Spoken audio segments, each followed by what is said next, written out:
Okay, thank you, Robin, for the kind introduction. Good morning, everybody. It's a great pleasure to be here at this very interesting workshop. Thank you very much for the invitation. It's an even greater pleasure to present the latest results on the single atom resolved probing of strongly correlated systems. The experiments I will be presenting were done at the Max Planck Institute for Quantum Optics in Garching, and although I'm now at the University of Strathclyde in Glasgow. Well, from the time the first computers were invented, physicists were intrigued by the question whether computers can simulate any physical system perfectly. But well, we learned very quickly that it is very complicated and very difficult to simulate especially strongly correlated systems. And we found that to simulate certain systems, the computational power grows exponentially with the number of particles involved.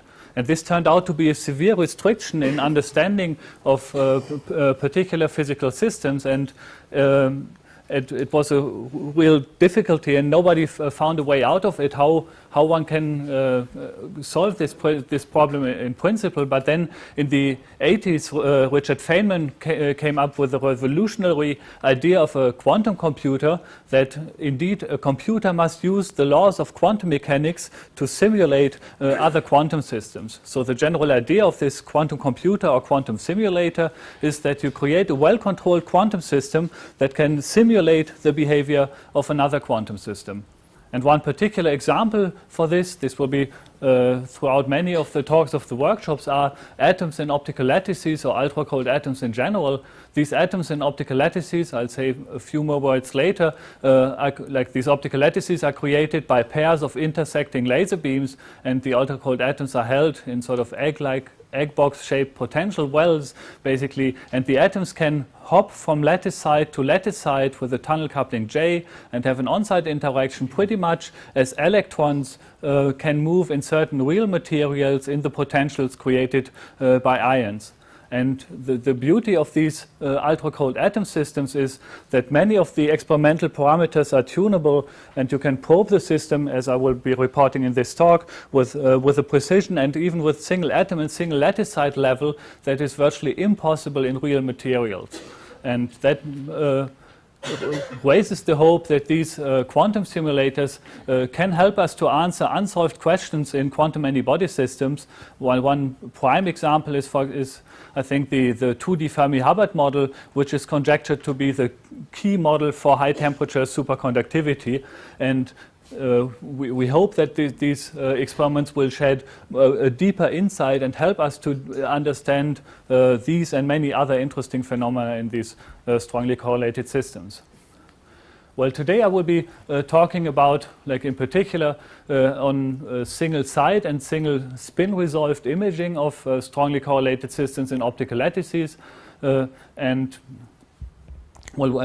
first show you how we can apply these techniques to imaging strongly correlated mod insulators, and then we go from the zero tunneling limit to finite tunneling, and I will show you that we were able to see quantum correlated particle hole pairs, and then by doing parameter quenches, sudden changes of the system, we were even able to see how correlations spread across the system with a light cone-like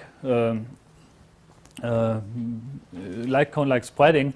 And then from the mere observation of these systems, we will be doing something more active, which is flip individual spins in the mod insulator, and then we can not only flip the spins but also see the dynamics. And in particular, I will present one of the latest results, which is the dynamics of a mobile single spin impurity, which we could track with this quantum gas microscope I will be showing to you in a second.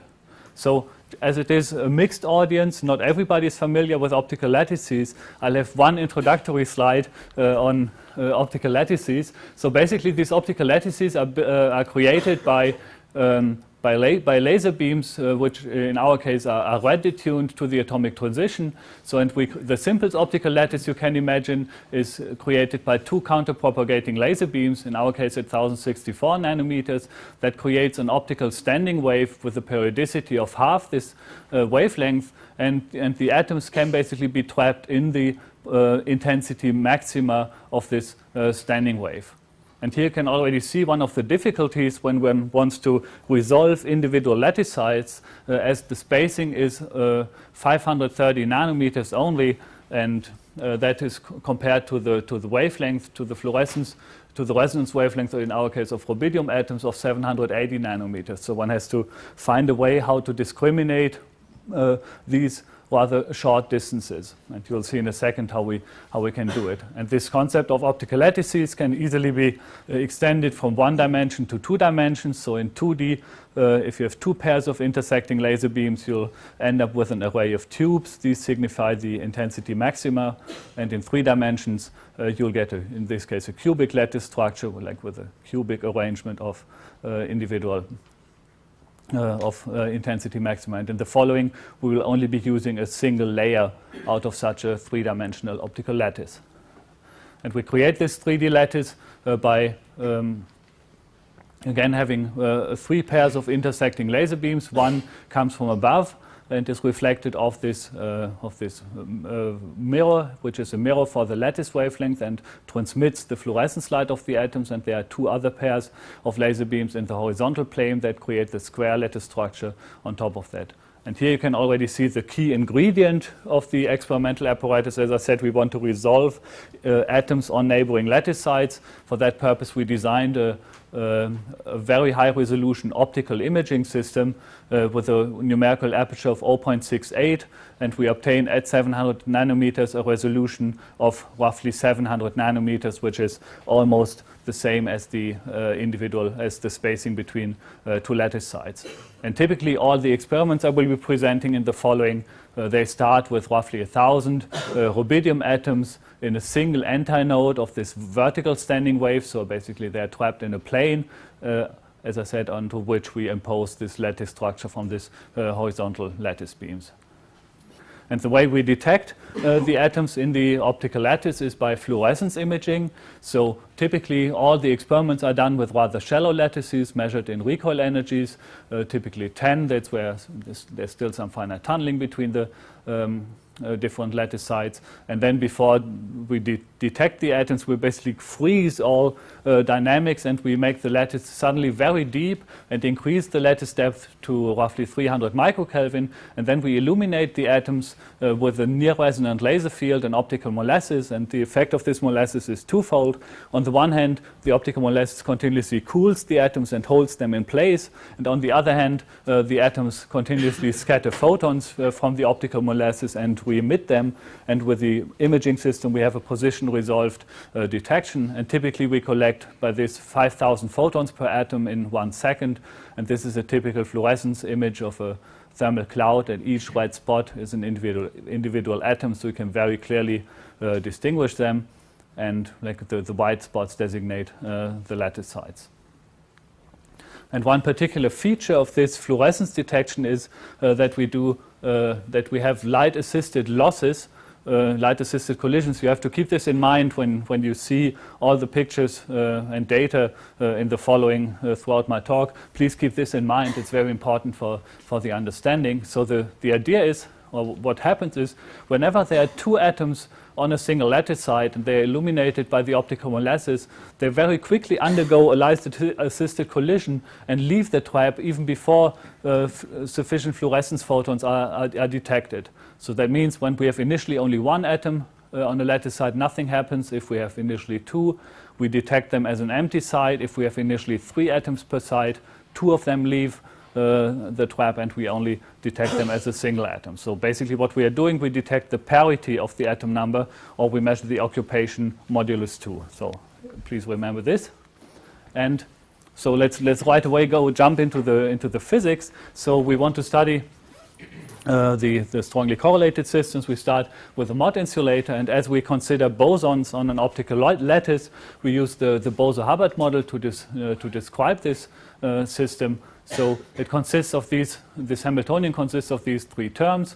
On the one hand, there's the tunnel matrix element J that characterizes the strength of coupling, of tunneling from one side to another, and these A dagger and A are the atomic creation and annihilation operators on side I and J.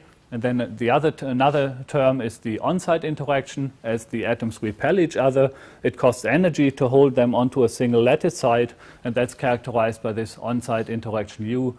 That's basically, and these N are the atomic number operators that count the number of atoms on a lattice site. And this third term characterizes the external harmonic confinement. And in the following, we will be starting by considering just the atomic limit, where the tunneling is basically completely suppressed.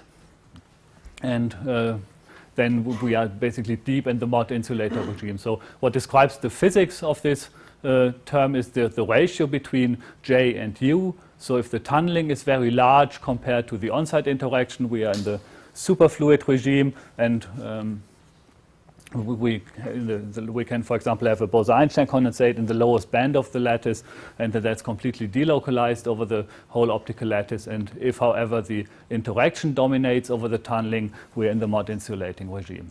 And we'll start with that. So in the Mott insulator, let me just introduce to you what you will see to interpret the following pictures. So as I said, the optical lattice is made by out of laser beams and create that's this interference pattern created by the laser beams, but the laser beams have a finite size, and that leads to this external harmonic confinement. And something very interesting happens if we now try to fill the lattice with atoms, and the system tries to find the lowest energy state. So if we fill the system with atoms, they first occupy the lowest lying energy states, and if we want to put more atoms into the system beyond this particular point, we could either put another atom at the outer part of the system that would cost like this amount of potential energy, or it is in this case more advantageous to put a second atom at the center of the system and fill the inner part of the system with 2 atoms per lattice site before more atoms come in at the outer part. And this leads to the formation of these Mott shells many of you have come across. In this case, we have an inner shell of 2 atoms per site surrounded by a shell of 1 atom per site. And let's see whether we can see this with the microscope. Here you can see 2 images of such Mott insulators with different atom numbers. So they look quite different from the picture of the thermal atoms you have seen before. So we see that the atoms are very, very densely packed here with, as you will see in a second, with 1 atom per lattice site. And then here you see this ring structure with some empty lattice sites here. And initially there have been 2 atoms per lattice site in the center. As you remember, there are these light-assisted losses, so the doubly occupied sites are detected as empty sites, and this is surrounded by a shell with 1 atom per lattice site. And we can use a computer algorithm and the knowledge that uses the knowledge of the point spread functions of the images of the individual atoms to deconvolute these images and get basically a digital information out of this. And we can do this deconvolution with very high fidelity, and we end up with just a distribution of atom or no atom on a lattice site. And what you can see here already by eye is that we have a very low defect density here. We can map out individual defects, and the unit and the probability of finding 1 atom at the very center of these shells is very high. And I should point out the beauty of this digitalization, basically this deconvolution going from the real images to the digitized ones. By this method, we basically get rid of all technical noise from these images, and we are only left by statistical uncertainties, basically governed by the number of atoms these images. And you also notice that they are really nice and round, so we can determine the center of the images and then do azimuthal averages along these circles. And we have a closer look at the atom number and the atom number variance as a function of the radial distance from the center. So here you can see, like what you already can see by eye, basically that the atom number goes to 1 at the center of this n equals 1 shell, and then basically drops. And more interesting is the atom number variance. So you can see that at the center of the mod insulator shell, the atom number variance drops to 0, indicating or directly showing number squeezing, and that the atom number variance goes to its maximum value in between or at the border between the two shells and at the outer part of the system. And this behavior can be readily understood with a very simple model in the zero tunneling approximation and we can find an analytic expression for the probability of finding n atoms at a radial distance r from the center. That's this function, and it has and one can fit this model to the data. That's this red curve, and as free parameters to this fit, we can in particular extract the temperature of the system. And with this method, we can for the first time do in situ thermometry of these mod insulators in optical lattices. That was not possible before, and for this particular system we obtain, for example, a temperature of 0.07 times U over Kb. That has to be compared with the melting temperature at which the compressibility vanishes for the mod insulators. That's at 0.2 U. So with this we can prove that we are really deep in the mod insulating limit. And what I should also point out is that this curve, this model, fits all the data points within the error bars, and that tells us that as far as we can see, the system is in global thermal equilibrium. Also, let me stress again that these data points are from a single shot only, so we can do thermometry on single samples. And also, again, like this radial distance, I would like to draw your attention that this is the distance in micrometers. So you can see here the changes of the variance of the atom number on the scale basically of a lattice side. So this feature is only 1 micrometer wide, and we can probe the statistics, the atom number statistics with this method with really unprecedented precision. Now, can I ask one question? Sure. You say this is from a single shot, but Yeah. But the variance is not determined from a single shot. Yes, it is from a single. Just The from data you see.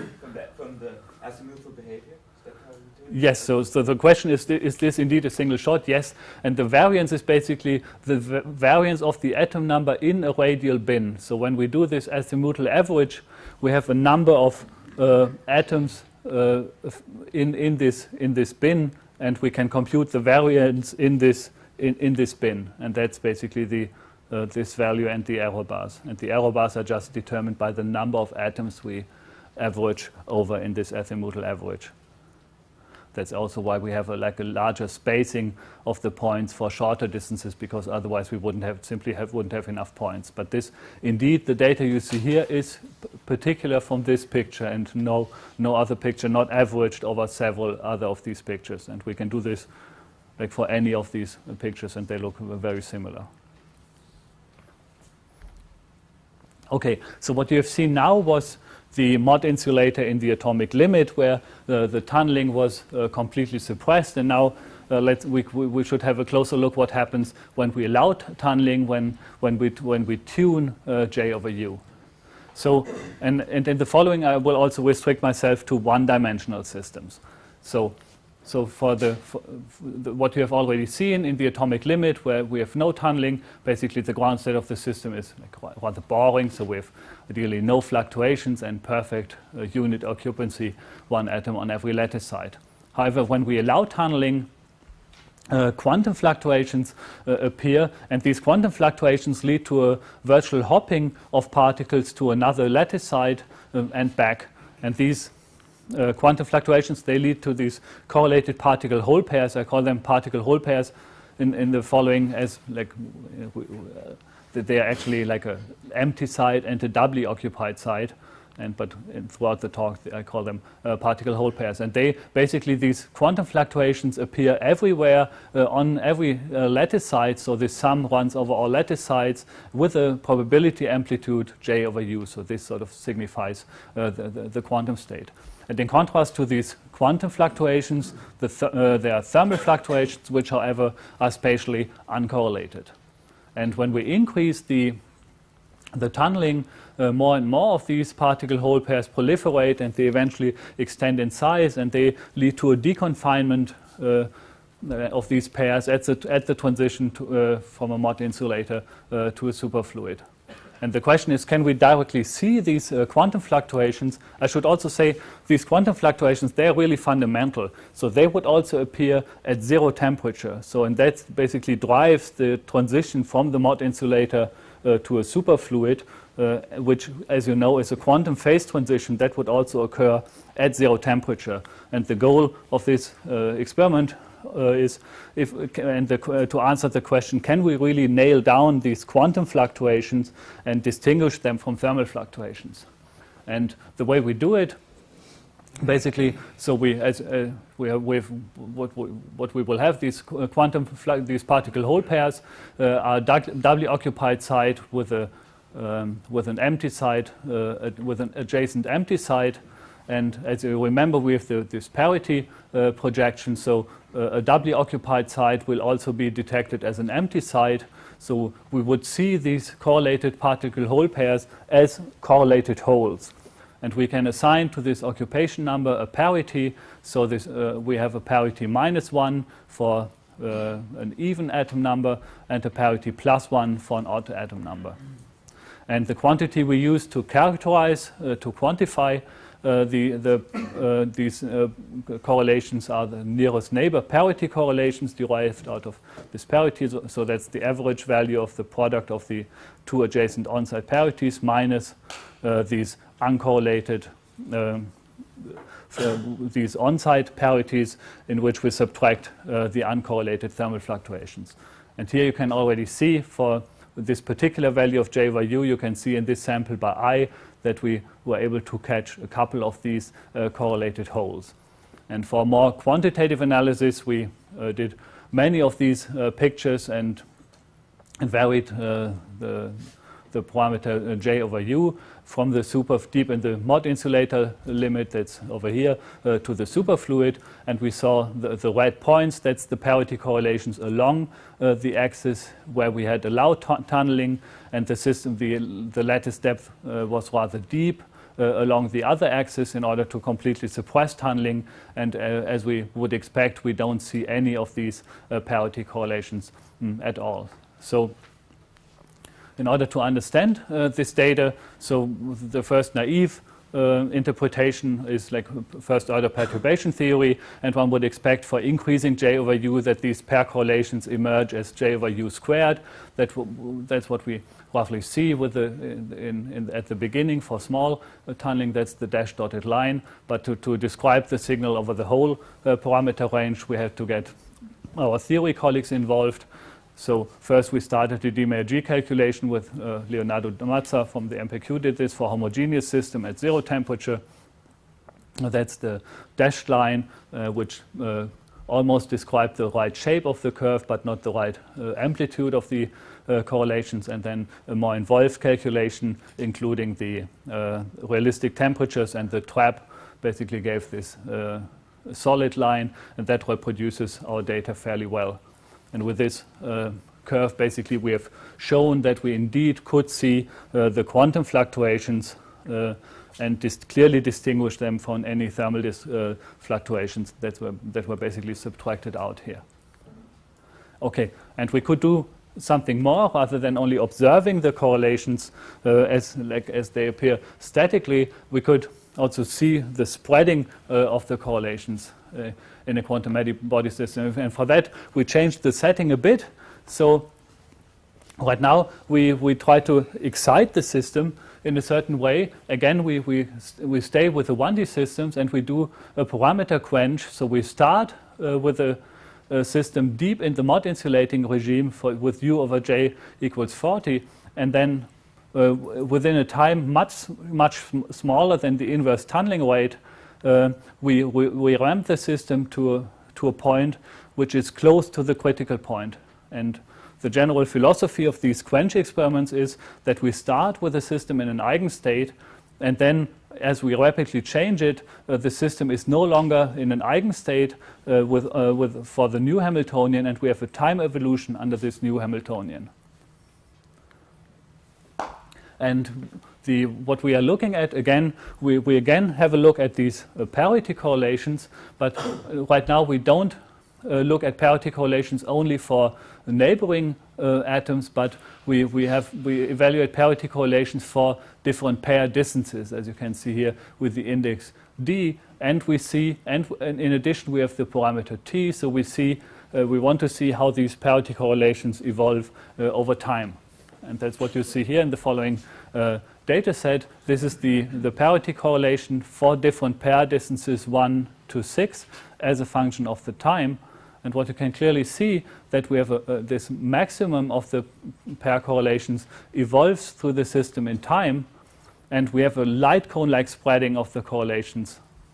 And that's quite intriguing, we found when we first saw that. But then, we immediately started to ask our theory colleagues, and Corinna Collard has greatly worked out many theoretical models to understand this in detail. So it can be, like, the data can be readily understood with a time-dependent DMRG calculation with rather simplistic assumptions of the system, which is infinite and homogeneous at 0 temperature, and even this theory reproduces our data fairly well. This is the green curve, and our theory colleagues even came up with a more sophisticated model to understand what's happening after these parameter quenches. Basically, what happens after the quench, the system sort of is excited, and fermionic quasi-particles emerge, and they basically emerge everywhere from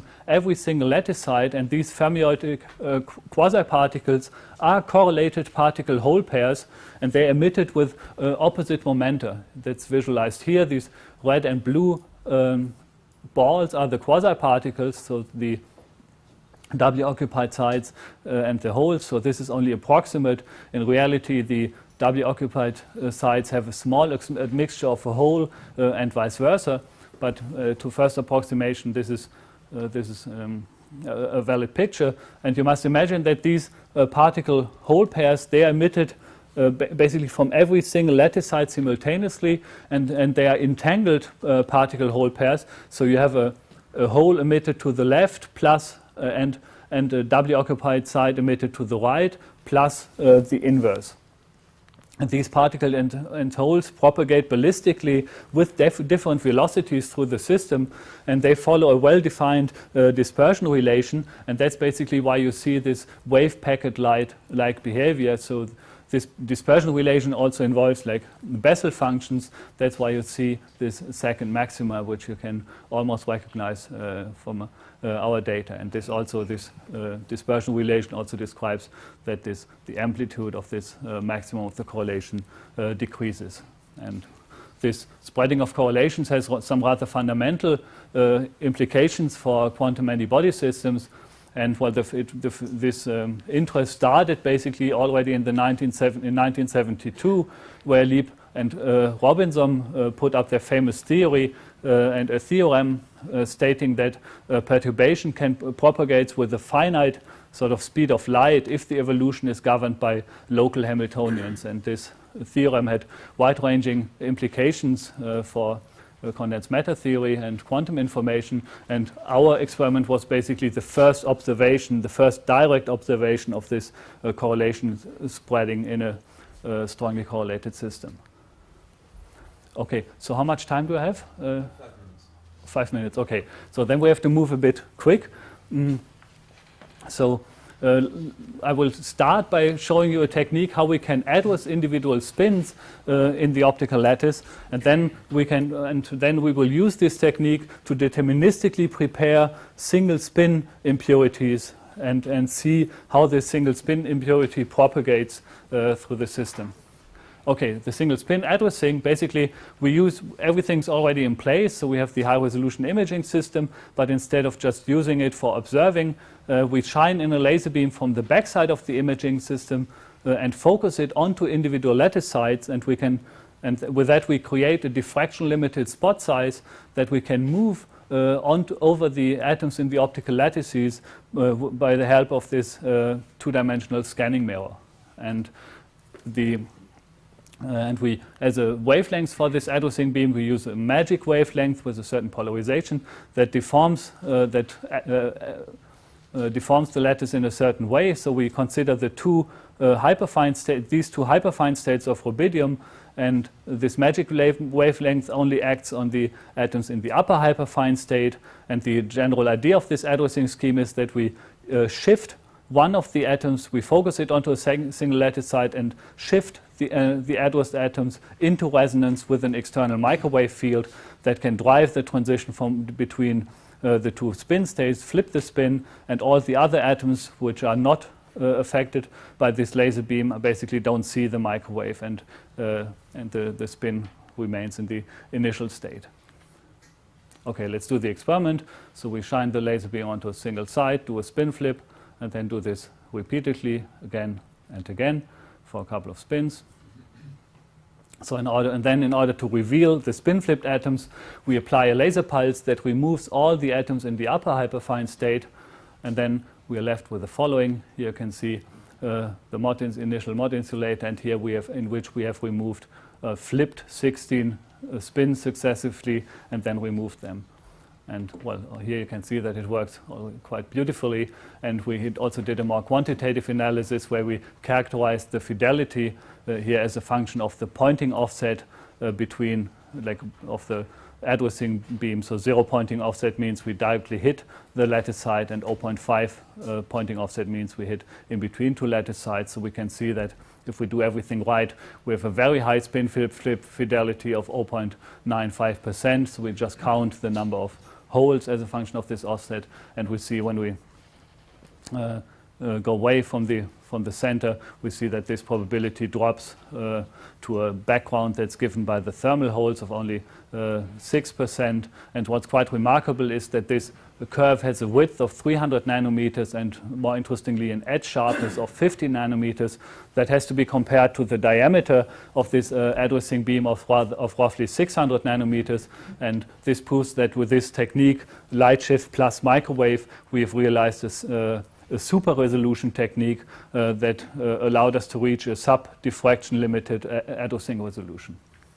And we can also produce, just for the fun of it, some nicer pictures in which we start with all the atoms in the upper hyperfine state, then flip a couple of spins, and then remove the non-spin flipped atoms, and then we end up with the following. So this is a deterministically prepared chain of 15 atoms. And as we are physicists, we couldn't resist of preparing a psi. That's a psi out of 16 atoms. Okay, now that's very nice, and we can use that to deterministically create a single spin in a one-dimensional mod insulator and see how this propagates. In order to do that, we slightly refined the technique. Instead of using a single laser beam to address only one atom, we sort of want to parallelize this technique. And we now use, instead of a single laser beam, we project a line onto the atoms. And we use a digital mirror device to create a line-shaped laser field that we basically project, as for the single beam, onto the individual atoms. So we use a single line and prepare a series of use 1D systems, and we create a series of 1D systems with one flipped spin at the center. So we can do other patterns. I skip this, and this multi-site addressing with this line-shaped beam works almost as well as the scheme I've already shown you. Let's go right away into the experiment. So we basically start by flipping a single spin, and this spin, and we want to see how this propagates, and we do this in parallel. So we flip a series of spin in, again, 1D systems, or we consider, again, we are still in one-dimensional systems. So please remember that. And then the advantage is of this line-shaped beam is that we can not only prepare the initial state much faster, flip all the spins simultaneously, but also we can pin the spin flipped atoms. So we do this spin flips in a rather deep lattice to completely suppress tunneling, and then we ramp the lattice to a desired value as we want to see the behavior of this impurity dynamics when we go across the superfluid to mod insulator transition. And this simultaneous addressing has the advantage that we can pin the spin flipped atoms, so we hold them in place and then can release them and start the dynamics very deterministically. And what we expect to see is like is for the case of large interactions U much larger than J. So we have usually a two-component Bose-Hubbard model that can be mapped into a Heisenberg model in this large interaction case. And basically we have this isotropic Heisenberg Hamiltonian, many of you have already come across, I guess, which involves this isotropic spin-spin coupling. And one can rewrite this term basically in using these spin, these operators of the effective spin, and this basically shows that the spins can hop from side J to side I, or the other way around. And the coupling parameter is the so-called J exchange coupling that's given by the single, the free particle tunneling J squared over U times 4. And this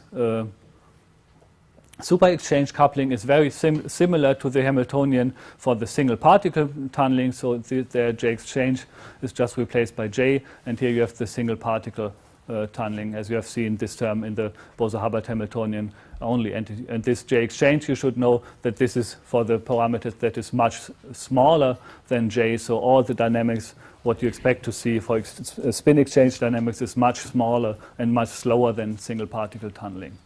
And the way we detect the system, there are basically two ways. The problem is our detection is not spin resolved, but you have seen, like for the single site addressing experiments, that we can simply remove one spin component and then image the rest. So we do the same here.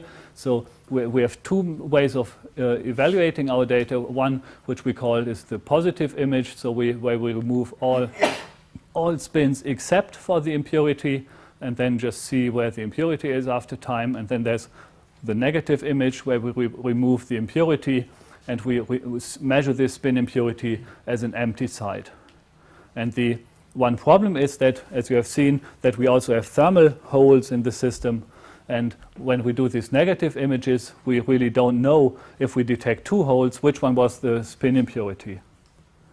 So, and we can solve this problem very elegantly. Basically, when we do this experiment and evaluate our data, we will only use the samples with one empty site. And then we know that this empty site, we can prepare the impurity with very high fidelity, that it indeed has to be the impurity, and the system has no extra excitations. And with this post-selection, basically, we can artificially select a zero-temperature subset of the data.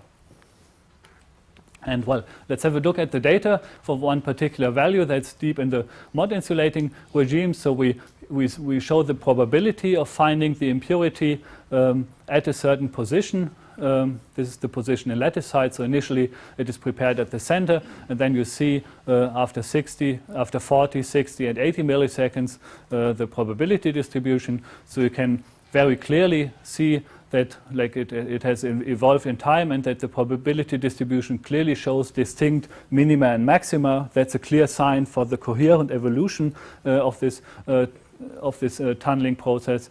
And we can even understand the data with an analytical function. So this Heisenberg model can be solved analytically, and this probability is this Bessel function of that involves the super exchange coupling as a free parameter, and that's a fit basically with this model. So I think I have to come to an end. I thought I had 5 more minutes, but okay. So well, let me just have. So I will skip this, and this is the summary of this of the spin impurity dynamics. So we've probed the dynamics of the spin impurity all across the superfluid to mod insulator transition, and we could find a very good agreement with the analytic solution of the Heisenberg model deep inside the mod insulator limit, and in the superfluid limit, this description breaks down. And we had to again ask our theory colleagues. In this case, it is Thierry Giamacchi from Geneva, who did T-DMRG simulations of the system. That's this green curve to describe and to understand the behavior in the superfluid regime, and that matches our data points fairly well. And indeed, we see that the dynamics in the bath of other spins. It's fairly different from the dynamics of the of free particle tunneling, which should, and this propagation speed basically should be 2 times j times the lattice constant over h that's up here, and all the velocities we have observed here are just much lower. Okay, I think I have to come to an end. So we have seen many experiments, and we could use the quantum gas microscope to probe strongly correlated systems, see dynamical effects, adverse individual spins with single atom and single site resolution. And there's a multitude of possibilities that one can explore in the future. So one can continue with exploring the spin dynamics, correlated tunneling of adjacent atoms, see how domain walls relax. In many groups are currently striving towards single site detection of correlated fermionic quantum phases, and also my new setup in Strathclyde is towards that goal. So there's a setup towards single site imaging of potassium and rubidium, in particular the fermionic potassium. One can use the local addressability to implement novel cooling schemes, and also the possibility of generating and projecting arbitrary light fields to deterministically remove regions with high entropy. There's the possibility, which we also have explored and are still exploring in Munich, about exciting atoms to Rydberg states, explore long range interactions, observe crystalline ordering of the Rydberg excitations, and not talking about the huge possibilities this system offers for quantum information processing, as we have a huge array of individually addressable quantum bits. And there's a lot of things to do to explore these things to make a truly scalable system for quantum information. Okay, I think I have to stop, and thank you for your attention.